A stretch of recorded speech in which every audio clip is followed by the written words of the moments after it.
Casper and Dennis here with Submission Radio, ahead of UFC 243, brought to you by Musashi with the legends.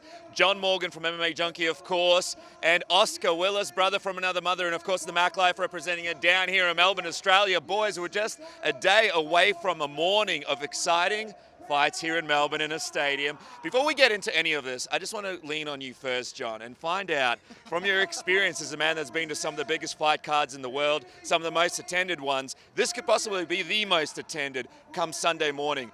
What is your perception of the card, how it's been built up, the heaviness of it, and the sort of fact that it could sort of be in the record books after the Sunday? Yeah, it's interesting because the main event itself is massive. I mean, I can't think of anybody on the planet that's not excited for this fight. The stakes, it's real, number one versus number two, or 1A, 1B in the world. So the main event is incredible, and I'm stoked for it, and I think people are feeling it, especially the local connections here between the fighters. It's incredible. As far as the card itself as a whole, well, listen, we had a fan Q&A earlier today where some people expressed their displeasure. I do think there's some great fights in the card. I think that there's great matchmaking on it. I think it's going to be entertaining. I think the fans may have wished there was a little more star power on it, but the top fight is incredible.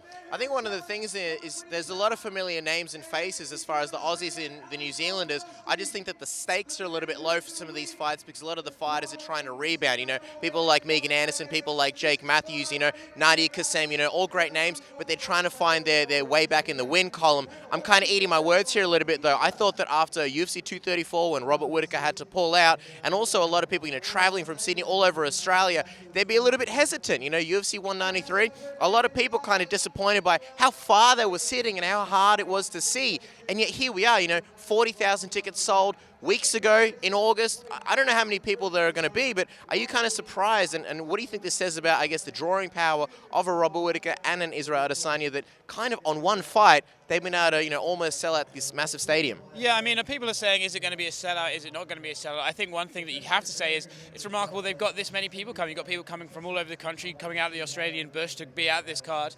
And I think that says a lot about the UFC itself. As a brand, it's obviously so popular down here. And realistically, yes, there are a few great fights on this card, but it is a very one-fight card, excuse me. So I'm surprised there's actually going to be this many people here. It would be very easy for people to be like, oh, screw it, I'm not going to come. But there are. Respect to all the people that came from the Australian bush. Yeah, and I was going to say, I mean, listen. You've been to the Australia bush before, John, and you've experienced it many times. You've been to Australia many times. I mean, if you come to Australia this many times, you have to experience some Australian bush while you're here. But I mean, listen, I think what the problem is that if you don't get 56,000 people or break the record, people are going to say, oh, what a disappointment. How can it be a disappointment? Let's say they only sold 40,000 and they never sold another ticket. That's still pretty damn incredible. So I think it's massive. The other thing about the card itself, I was looking at kind of breaking down 7 debuts on it. And so, that, you know, I think those are names that most people aren't familiar with, that they don't know. And so they could still be fantastic fights, but, you know, people buy the ticket, they show up, they want to see the product, right? They want to see Bruce Buffer, they want to see Dana White, they want to see all those faces and names that they know. And when 7 new fighters are on the card, I think it just kind of dims the excitement a little bit, but I still think we're in for a fun fight. When Bruce Buffer got on stage, by the way, today at the weigh-ins, I believe he believed a part of him being there sold a lot of tickets. There was a lot of pumping of the chest. I thought Robert Whittaker came on stage a little bit early, so a lot of passion from Bruce. That's what we love about him. Let's talk about the main event, though, because I think that's what people want to hear from you guys about the most. Me and Casper spoke to Team Whittaker, Team Adesanya. Both of you guys did as well. All the sort of trash talk, all the feuds, all this Australia versus New Zealand stuff, I feel like this is all behind us, and now we're just looking at a fight of 2 guys in their prime, and possibly one of the hardest fights to predict, I think, of 2019, and possibly one of the hardest title fights, I think, to predict in UFC history. I don't know if I'm accurate in that one, John, but where are you leaning right now when you look at this matchup about a day away from it happening? Yeah, I love it, man. It's so intriguing. It's such a clash of styles, right? I mean, you got the undefeated, flashy Adesanya who's going to come and do crazy stuff in there, and you want to see that crazy stuff. Then you got Robert Whittaker, who, you know, maybe a little bit more blue-collar in his approach to things, but does everything really, really well.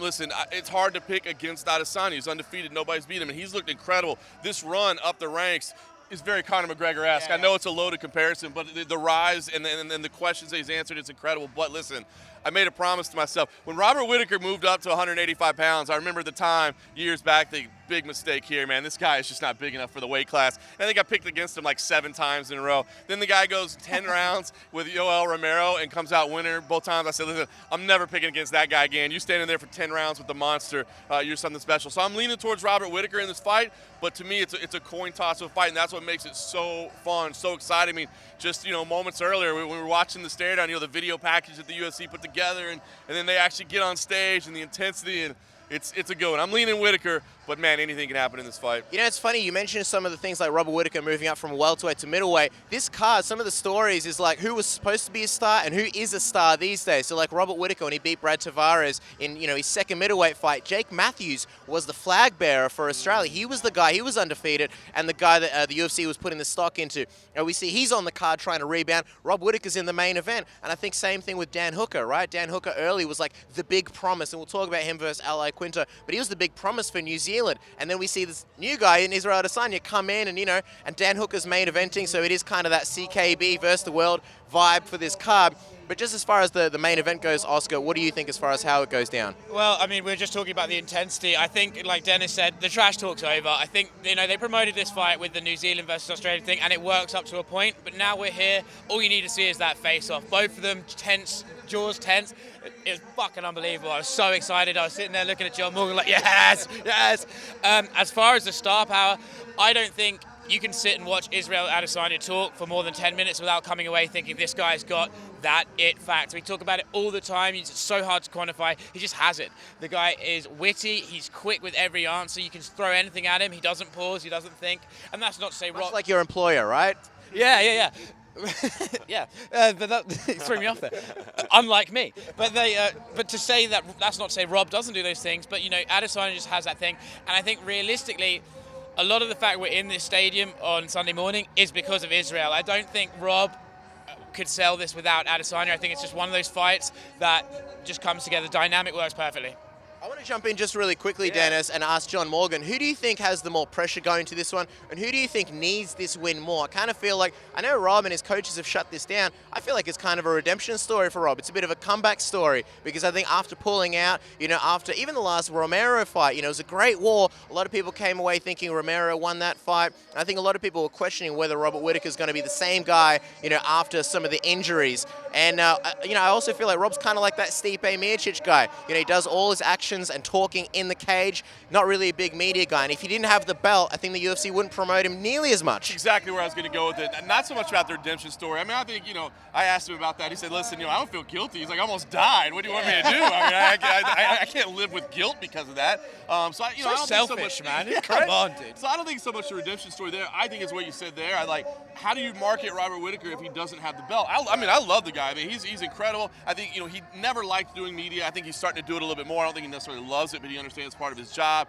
He's coming out of his shell a little bit, you know, sharing his life story with us and that sort of thing. He's become more marketable, but I mean, Adesanya is just dripping, right, with swag. He doesn't need a title to be marketable. Right. Not at all. Like, the guy is going to still be around. So I would say, yeah, probably the pressure's on Whittaker. I mean, listen, if he wants to keep getting those big money fights, he wants to keep having the opportunities, he needs the title. So if I was going to say one of the others, him, Adesanya could lose his fight and still go fight John Jones. You know what I mean? That's the kind of appeal that he has. And of course, as well, no immediate rematch for Robert Whittaker. If he loses his title, he goes down the ladder of possibly one of the most stacked middleweight divisions that we've seen in quite some time. Back to fighting guys like Jacare, but people like Cannonier and stuff like that. That's not a fun day at the office. Just quickly, I mean, in the co-main event, you'd think the winner would have all the credentials in the world to be up there in the division, fighting the biggest names. And before that, one winner must come out this Sunday. Dan Hooker is a guy that you've known for quite some time. You were there for his debut, and you felt like he was going to be the next guy. It's taken him some time, but now that he's in this position again,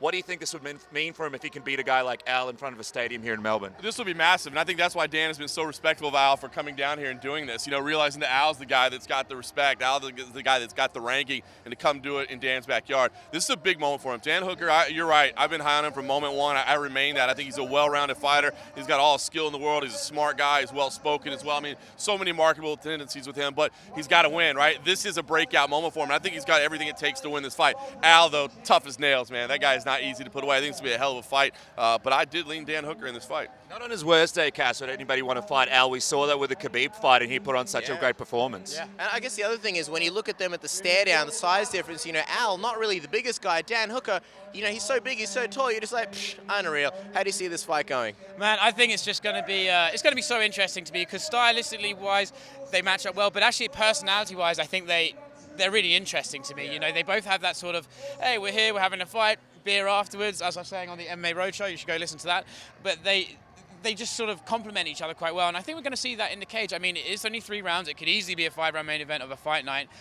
I think they're going to both push the pace, And I do think the grappling could end up playing a bigger part than we think. But I mean, really, it's a coin toss, much like the main event. I'm going to lean Al just to contrast him. But yeah, I think it's going to be fun. I'll tell you what, a lot of debuts, redemptions, comeback stories, a lot of storylines going in and out of Sunday morning here in a stadium. I feel like we're watching Days of Our Lives, but the Australian version in front of maybe 60,000 people. Brad Riddell's making his debut. Justin Tafa's making his debut. I mean, people are talking about these guys as potential future champions, potential guys that are going to be up there in the division. John Morgan, just quickly as we wrap up, what's the fight that people need to look out for on this card that you believe isn't getting any of the attention that it really should? Yorgan De Castro versus Justin Tafa. I mean, the heavyweight fight, they got moved up to the main event. Imagine that, 5-0 versus 3-0, both making their UFC debut in a stadium on a pay-per-view main card. I love Justin Tafa's just his candor, the way he is, his demeanor. It's fun, and both these guys are knockout artists, you know. So it's big heavyweights. That's the one that I don't think anybody's talking about that I'm captivated by. I'm excited. I will also say, you know, we talk about the card not being super stacked or super deep, but I think one of the things it represents, if you look at UFC 193, a lot of the fighters on that card, they've either retired or moved on to different things, and a lot of the guys that were coming up from that card, they're fighting for titles. They're so much higher. So I think it kind of represents the people that we're going to be seeing in this stadium this Sunday. It's the new crop. It's the new generation of Australian fighters. And really, I kind of feel like that's what this card is all about. Luke Thomas said it on our program that, you know, you should be able, if you look into the future of MMA, you should be able to look at, you know, the top guys from each individual country, and they should be elite caliber athletes. And that's what we've got in the main event. They're not fighting here just because they're Australian and New Zealanders. They're fighting because they're the best in the division. Tell you what, we've seen some incredible things come from Marvel. The Avengers Endgame happens this Sunday morning as we see who comes out on top as the champion. Will there be a Robert Downey situation, or will somebody be knocked out of the division? There's only one way to find out. Tune in tomorrow morning. The boys are here. John Morgan, MMA Junkie, Mac Life, of course, Oscar Willis, me and Casper can't wait. We'll see you guys tomorrow.